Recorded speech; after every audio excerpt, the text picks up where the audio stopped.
Hello, everyone. Welcome to our presentation entitled Thinking Out of the Box, Monotherapies versus Adjunctive Therapies in Bipolar 1 and Bipolar 2 Depression. I'm Dr. Joseph Goldberg. I'm a clinical professor of psychiatry at the Icahn School of Medicine at Mount Sinai in New York. I'm going to be walking us through some information today about issues in combination therapies in bipolar depression, as well as evidence-based monotherapy approaches. A lot of things have been tried in the treatment of bipolar disorder, in particular the depressed phase. Many have been shown not to work. Today we're going to talk about what has been shown to work. Starting with polypharmacy or complex combination therapy. This is a sort of a double-edged sword. On the one hand, we can often think of the notion of putting together medications that have complementary receptors or mechanisms of actions or pharmacodynamic synergies, where we can actually get potentially greater effects from adding more things on. We do this in infectious disease, we do it in oncology, we do it in cardiovascular medicine. It ought to be no different in psychiatry, although sometimes we hit upon combinations that meet this description I just gave us of synergy and capitalizing on complementarity. Other times, combination therapies are not always as well scientifically informed or evidence-based. So this is a study that one of our trainees had done just a couple of years ago, looking at prevalence rates of extensive polypharmacy in the literature in bipolar disorder.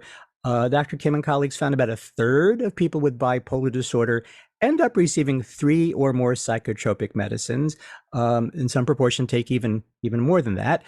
In one of the earlier studies that went into this one, the NIMH STEP BD program, we actually found as many as, I think the high mark was 26 medicines, psychotropic medicines. And what was really interesting with extensive polypharmacy is what drives it. So you might just assume, well, complexity probably drives it. As shown on this slide, indeed, history of psychosis, more extensive comorbidities, lower treatment adherence. But one thing that really stood out was greater burden of depressive illness. That was a finding we had in STEP BD, and it emerged in some of these other studies that our group reviewed as well. So if depression, which is the most common mood state we see in bipolar disorder, was a piece of cake to treat, you might not need 17 medicines to try to treat it, or rather, depression might not necessarily evoke such a desperate response among prescribers who will throw anything and everything toward a depression, sometimes using medicines that have been efficacious and shown to work, but other times not as much. So the most common class of medicines that are still used today in bipolar disorder are antidepressants. The name does imply they should treat depression. And the biggest risk or concern with antidepressants is not one has yet been shown to work better than a mood stabilizing agent alone. This is arguably the biggest study in that realm, the NIMH STEP BD study, where we rounded up about 170 some odd bipolar 1 and 2 depressed phase patients. Everyone got an antimanic mood stabilizer, such as lithium or valproate or an atypical antipsychotic, either alone or with a monoaminergic antidepressant. We studied paroxetine or bupropion. And to our surprise, there were really no differences in the ones for whom an antidepressant was added to a mood stabilizer versus a mood stabilizer alone in various measures of remission, recovery, durable recovery, transient recovery, or even affective switch, that is going from a depression into a high, was about 10% with or without an antidepressant. So the main finding from STEP BD, somewhat surprisingly, was that for most, not all, but for most depressed phase bipolar patients, adding on an antidepressant to a mood stabilizer was a waste of time. It neither helped nor hurt. Here's another more recent study with a similar kind of design, adding an SSRI, here's citalopram, onto treatment as usual plus placebo. So now treatment as usual here was usually lithium or a similar agent. And similar to the STEP BD study, what was found was the augmentation of usual care, a mood stabilizer, with citalopram brought you no greater advantage. In the beginning phases, there was some numerical advantage over the first few months with citalopram, which then by the end of the study sort of lost its significance. So a finding here, a challenge for us as clinicians, is if you are enamored of the notion of combination therapy, what should you add to a mood stabilizer that will enhance efficacy? Because an SSRI hasn't been shown to do that. Lurasidone has been shown to do that. Here's one of the very few combination therapy studies in bipolar depression where there is greater oomph with a combination. So patients who are given lithium or valproate as adjunctive therapy, that is combined with lurasidone or placebo, we actually see a greater degree of depression improvement with adjunctive lurasidone than with lithium or valproate alone. Very similar to what was seen as monotherapy with lithium or valproate. And the number needed to treat, that is how many people do you have to expose to the treatment before you'll see an additional beneficial case, was nicely low, 7 in the case of augmentation therapy, 5 in the case of monotherapy. So this would count as an augmentation strategy that's evidence-based in acute bipolar depression. How about long-term maintenance? There is one randomized published trial of lurasidone for relapse prevention in bipolar 1 disorder, which actually did not show an overall benefit in preventing a future mood episode, with a slight twist or caveat. If patients entered the study initially in the depressed phase of illness and responded acutely to lurasidone, as one might hypothesize based on its indication, then there was a greater degree of reduction of risk for a new episode over the course of about up to 2 years. So this is an important finding because it implies that what gets you well may keep you well. And we're always asking, well, what should I use for maintenance treatment?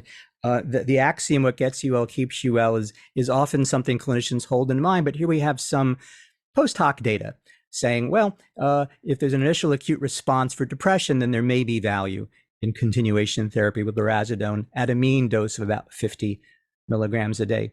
Lumateperone, one of the newer atypical antipsychotics that's gotten its indication for acute bipolar depression, also has been studied as monotherapy or adjunctive therapy. And here we see the magnitude of improvement with adjunctive lumateperone is statistically significantly greater, seen on the left, as compared to just a mood stabilizer alone. So we don't have placebo plus placebo. We don't know what no treatment would look like. We can say that mood stabilizer alone, lithium or valproate, does have some antidepressant properties, but augmentation with lumateperone here, or with lurasidone in the prior study, has an even greater effect. Here's another example of augmentation therapy in bipolar depression that's evidence-based. The combination of quetiapine plus lamotrigine seemed superior to the combination of quetiapine plus placebo. So adjunctive lamotrigine seemed to give a greater, more robust antidepressant effect, both in bipolar 1 and bipolar 2 depressed patients over the course of about a 1-year study. Second study of lamotrigine as an augmentation is this study that's been colloquially called the LAM-LIT study. This is adding lamotrigine to lithium or adding placebo to lithium for acute bipolar 1 or bipolar 2 depression. And so again, lithium has some effect, not a dramatic effect, but it does beat a placebo. And here we see adjunctive lamotrigine has a greater magnitude of improvement of depression symptoms over the course of 8 weeks as compared to lithium alone. Sort of suggests that lamotrigine may, while it is an off-label use for acute bipolar depression as monotherapy or adjunctive therapy, does have this evidence base of augmentation with quetiapine or with lithium to amplify the effect for depression. Quetiapine, as you are likely aware, has its FDA indication for maintenance treatment in bipolar disorder, one of the few drugs that has both acute and maintenance therapy indications. The indication for quetiapine as maintenance is as an adjunct to a mood stabilizer, lithium in particular. And so what we see here is, interestingly, what is quetiapine preventing? So we have this table broken down into any mood episode or a manic episode or depressive episode. And we see quetiapine has a robust effect as compared to placebo in all of these domains. In fact, quetiapine is even more efficacious than lithium as an augmentation in preventing any mood episode, and in particular, the depressed phase of illness. So look at the right-hand column. Quetiapine is better than placebo. Lithium is also better than placebo, but quetiapine was even more robust than lithium. If one is interested in preventing a depressive episode, this is an evidence-based option. We've talked about many options that are not so evidence-based. Now let's look at another study in maintenance treatment called the BALANCE trial. This is a study of bipolar patients who were given either lithium or divalproex or the combination for maintenance treatment in bipolar disorder. The main finding of the study was that the time till the emergence of any new mood episode was significantly longer with the combination of lithium plus divalproex than with divalproex alone.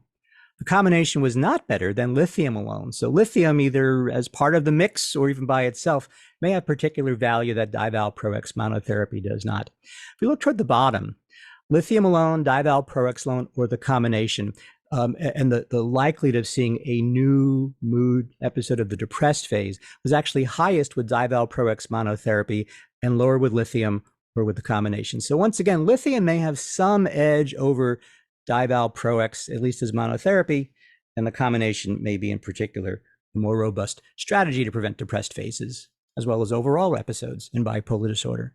So what can we take away from these data? To summarize, adjunctive antidepressants have not shown greater efficacy than mood stabilizers alone in acute bipolar depression, particularly bipolar 1 depression.